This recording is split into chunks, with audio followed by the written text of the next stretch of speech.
Hello friends, आज के video में हम देखेंगे अभी इजराइल में देखेंगे बहुत ज़्यादा प्रदर्शन चल रहा है। तो ये तो मान के चलिए कि 6 महीने से चल रहा है और ये चल क्यों रहा है तो देखेंगे जो नेतन्याहू जी हैं, वहाँ के जो पीएम समझिए तो वो करप्शन के केस में फँसे हुए हैं और ये करना क्या चाहते हैं ये समझिए। तो ये करना चाहते हैं जुडिशरी की जो पावर है वो कम करना चाहते हैं। तो आप देखेंगे न्यायपालिका जो वहाँ की है, वहाँ का पावर कम करना चाहते हैं और उसके लिए देखेंगे बहुत दिनों से प्रदर्शन चल रहा है वहाँ पे, लगभग 6 महीने हो गए। तो ये माना जा रहा है कि ये पूरी तरह से डेमोक्रेसी पे प्रभाव है और डेमोक्रेसी जो है ये समझिए कि वहाँ पे अब खत्म हो जाएगी। तो डेमोक्रेसी में होता क्या है समझिए कि 3 पिलर होते हैं इसमें, जुडिशरी देखेंगे, लेजिस्लेचर और जो होती है वो एग्जीक्यूटिव होती है। कार्यपालिका, न्यायपालिका और विधायिका इसको बोलते हैं। तो इसमें मतलब तीनों में जो होता है पावर ऑफ, मतलब कि पावर का डिवीज़न होता है। जब पहले मोनार्क होता था देखेंगे, राजा लोग होते थे तो वो करते थे कि एक ही चीज़ मतलब कि तीनों काम ये खुद ही करते थे। तो उसमें देखेंगे कि जुडिशरी का भी काम वही करेंगे, न्याय भी वही देते थे, लॉ वही बनाते थे देखेंगे, फिर लॉ चेक करने का और जो भी मतलब चीज़ें थी सब वही करते थे और लॉ इम्प्लीमेंट भी वही करते थे। तो यहाँ पे होती क्या थी कि देखेंगे कि जो पावर मतलब जो जनता की समझिए कि फ्रीडम होती है उसका बहुत ज़्यादा हनन होता था वहाँ पे। तो इस वजह से सेपरेशन ऑफ पावर आया और इसको 3 ऑर्गन में बाँट दिया गया और 3 ऑर्गन में मतलब कि पावर को डिवीज़न कर दिया गया। लॉ जो बनाएगी वो अलग होगी, लॉ इम्प्लीमेंट करेगी वो एग्जीक्यूटिव होती है, कार्यपालिका मतलब समझिए जो सरकार होती है वो अलग होती है, और जो विधायिका मतलब लॉ बनाती है, तो संसद आप देख सकते हैं वो लॉ बनाती है और मतलब जो सरकार है अभी देखेंगे जो बीजेपी की वो है कार्यपालिका, और विधायिका आप देखेंगे तो वो है मतलब हमारी संसद जिसमें कि लॉ बनता है और लॉ इम्प्लीमेंट कौन करता है, कार्यपालिका। और फिर जो मतलब कि इसको चेक कौन करता है कि कैसा लॉ बना है, मतलब ये सही है कि नहीं, कॉन्स्टिट्यूशन के साथ मैच कर रहा है कि नहीं हमारे, तो इसके लिए होती है जुडिशरी। तो इस मतलब ये 3 ऑर्गन बनाए गए। तो इसमें यही मतलब इजराइल में चल क्या रहा है कि जो जुडिशरी है इसके पावर को कम किया जा रहा है। तो हमारे यहाँ भी आप देखेंगे कि मतलब कि 70-80 का जो दशक था और फिर 90 का भी दशक, तो वहाँ पे देखेंगे कि मतलब कि जुडिशरी को पावर लेने का कोशिश किया गया था। वहाँ पे आप देखेंगे गोलकनाथ केस आया था, केशवानंद भारती केस आया था, मिनर्वा मिल्स। तो ये लगभग 3 केस आप देखेंगे बहुत इंपॉर्टेंट केस था। तो केशवानंद जो भारती केस आपको देखने को मिलेगा। तो यहाँ पे फिर हमारा जो कॉन्स्टिट्यूशन है इसमें बेसिक स्ट्रक्चर का यहाँ पे सिद्धांत दिया गया। बेसिक स्ट्रक्चर मतलब समझिए कि अब जो मतलब चाय बनता है समझिए, अब एक एग्जांपल सिंपल सा है, जो चाय बनता है तो अगर चाय में मतलब कि अगर पत्ती ही ना डाला जाए तो वो चाय कैसी होगी, वैसे ही है मतलब कि जो हमारा कॉन्स्टिट्यूशन है अगर इसमें कुछ ऐसी चीज़ें हैं, अगर वही निकाल दी जाए तो मतलब समझिए वो कॉन्स्टिट्यूशन कॉन्स्टिट्यूशन ही क्या रहेगा। जैसे कि आप देखेंगे सेकुलरिज्म होता है, डेमोक्रेसी, जुडिशियल रिव्यू वही होता है मतलब कि जो विधायिका और कार्यपालिका कानून बनाती है, इम्प्लीमेंट करती है, उसको जो जुडिशियल रिव्यू मतलब जुडिशरी जो होती है न्यायपालिका वो चेक करती है।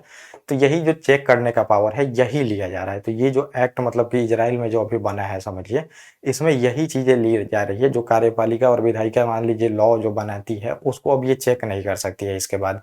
तो ये एक्ट का नाम जो दिया गया है आपको देखने को मिलेगा, रीजनेबलनेस का मतलब एक्ट है ये, और इसके तहत मतलब जो जुडिशरी वहाँ पे जो न्यायपालिका है आपको देखने को मिलेगा, वो अब किसी भी जो एग्जीक्यूटिव और विधायिका है उसके लॉ को मतलब कि अब ये चेक तो करेगी लेकिन समझिए उसको पूरी तरह से हटा नहीं सकती है, मतलब खत्म नहीं कर सकती है। जैसे हमारे यहाँ पे है कि अगर मान लीजिए संसद कोई कानून बनाती है, वो कॉन्स्टिट्यूशन के साथ अगर मैच नहीं करता है तो उस लॉ को हटा दिया जाता है समझिए। मतलब वो जो लॉ है समझिए पूरी तरह से खत्म कर सकती है जो जुडिशरी हमारी सुप्रीम कोर्ट है, वो अब वहाँ पे यही चीज़ें ली जा रही है। और यहाँ पे आप देखेंगे मतलब कि ये बोला जा रहा है कि डेमोक्रेसी पे मतलब पूरी तरह से वॉर है समझिए, डेमोक्रेसी अब खत्म करने का यहाँ पे काम किया जा रहा है। क्योंकि अब जब इसको चेक ही नहीं किया जाएगा, कोई भी अब लॉ बना सकती है जब समझिए सरकार, तो वहाँ पे अगर चेक नहीं होगा तो फिर ये डेमोक्रेसी यहाँ से खत्म ही मानी जाती है। तो ये अब बोला जा रहा है। और यहाँ पे अब अमेरिका को देखना पड़ेगा। अमेरिका आप समझिए कि यहाँ पे बोला है मतलब कि इजराइल से कि इस पे अभी तुम्हें आम सहमति बनानी चाहिए, इतनी जल्दी में फैसला जल्दीबाजी में नहीं लेना चाहिए। लेकिन अभी नेतन्याहू जी जो है आप देखने को मिलेगा इन पे करप्शन का चार्ज लगा है। तो इसके लिए बोला जा रहा है कि धीरे धीरे ये करना चाहते हैं, जुडिशरी के पावर को ही कम करना चाहते हैं। तो ये बोला जा रहा है। तो अमेरिका भी अब देखेंगे तो ये कभी भी स्टैंड नहीं लेता है, डेमोक्रेसी पूरे वर्ल्ड में चिल्लाते रहता है समझिए, लेकिन कहीं भी स्टैंड नहीं लेता है। तो इजराइल के साथ सही रिश्ते हैं लेकिन फिर भी यहाँ पे कुछ नहीं कर पा रहा है, आपको देखने को मिलेगा। वैसे ही आप देखेंगे म्यांमार में क्या हुआ, म्यांमार में सेना के हाथ में शासन चली गई, वहाँ पे जो डेमोक्रेटिक सरकार थी जिसको चुन के सरकार लोग बनाए थे वो अभी जेल में है। तो ये हुआ था, वहाँ पे भी ये लोग कुछ नहीं किए। और फिर यहाँ पे आपको देखने को मिलेगा डबल स्टैंडर्ड। आप देख सकते हैं भारत सबसे बड़ी डेमोक्रेसी, सबसे बड़ा लोकतंत्र माना जाता है, लेकिन कभी भी भारत को सपोर्ट नहीं किया है। हमेशा से देखेंगे पाकिस्तान को सपोर्ट किया है, वहाँ पे हथियार दिया, सब कुछ दिया और वहाँ पे आप देखेंगे कभी भी डेमोक्रेसी सही से नहीं है, हमेशा सेना के हाथ में ही पावर रही है। लेकिन सपोर्ट किसको किया है? हमेशा पाकिस्तान को, कभी भी इंडिया को। मतलब नया-नया हम डेमोक्रेटिक कंट्री बने थे, वहाँ पे समझिए हमें सपोर्ट की ज़रूरत थी। मतलब कि अब शुरू में सपोर्ट थी, इलेक्शन वगैरह उतने बड़े लेवल पे कराना बहुत मुश्किल था, लेकिन कभी इसने सपोर्ट नहीं किया। हमेशा से जो कि डिक्टेटरशिप में रहा है पाकिस्तान, वहाँ पे इसका हमेशा से सपोर्ट रहा है, आपको देखने को मिलेगा। और ये सपोर्ट के वजह से मतलब देखेंगे हमेशा वहाँ पे सेना का शासन रहा है। तो ये लोग अपना जो इंटरेस्ट रहता है उसको फुलफ़िल करने के लिए बस डेमोक्रेसी, डेमोक्रेसी चिल्लाते रहते हैं। तो आप देखेंगे कि डेमोक्रेसी मतलब ये अभी जो है ये तो पूरी तरह से वॉर है। वहाँ पे समझिए कि डेमोक्रेसी अब ख़त्म भी हो सकती है, अब ऐसा नहीं है। मतलब ऐसे ही पावर लिया जाता है धीरे-धीरे। अब जो मान लीजिए रसिया है, जो देखेंगे चीन है, तो ये डिक्टेटरशिप में कैसे चले गए होंगे? मतलब वहाँ पे वन पार्टी रूल कैसे? वहाँ जुडिशरी की पावर ही ले ली जाती है। लॉ जो है वो एग्जीक्यूटिव बनाएगा, ऑपोजिशन जो होती है पूरी तरह से उसको समाप्त कर दिया जाता है। तो वहाँ पे अभी देखेंगे इज़राइल में 64 सीट है, तो ऑपोजिशन से तो मतलब वोटिंग ही नहीं हुई है। 64 0 0 और 64 से मतलब वोटिंग हुई है और 64 के 64 इसके जो मेंबर हैं पूरी तरह से पास हो गए हैं वोटिंग में। तो इन्होंने पास करा दिया, ऑपोजिशन थी ही नहीं और विरोध प्रदर्शन पूरी तरह से बाहर चल रहा था। और अब यहाँ पे अब देखने को मिलेगा कि बोला जा रहा है कि वहाँ के सुप्रीम कोर्ट में ये जाएगा मुद्दा और सुप्रीम कोर्ट क्या फैसला देती है। तो अब समझिए कि जैसे हमारे यहाँ पे देखेंगे बहुत सारा लॉ बना है, 368 जो आर्टिकल है उसमें अमेंडमेंट किया गया है कि और आर्टिकल 13 में अमेंडमेंट किया गया है। तो ये सब आर्टिकल आपको अगर समझना है तो आप कॉन्स्टिट्यूशन का जो लेक्चर हुआ है वहाँ पे देख सकते हैं।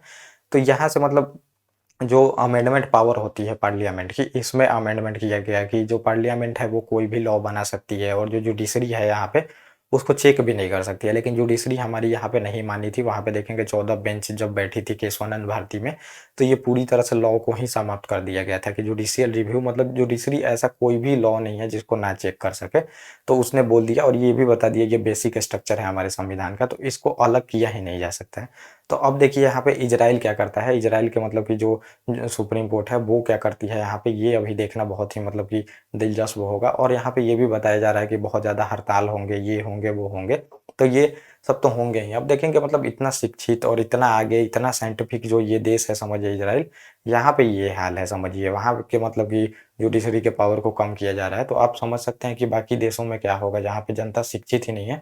तो वहाँ पे आराम से जो पावर होती है वो टेक ओवर कर ली जाती है, जो होती है एक पार्टी रूल बना दी जाती है वहाँ पे आराम से। तो लेकिन हमारे देश का संविधान ऐसा मतलब लिखा गया है कि यहाँ पे कोई भी चीज़ करना बहुत मुश्किल है। चाहे आप देखेंगे हमेशा से सैनिक शासन सभी देशों में लगा है, लेकिन हमारे यहाँ कभी नहीं लगा है, कभी सोचा भी नहीं गया है कि लगेगा।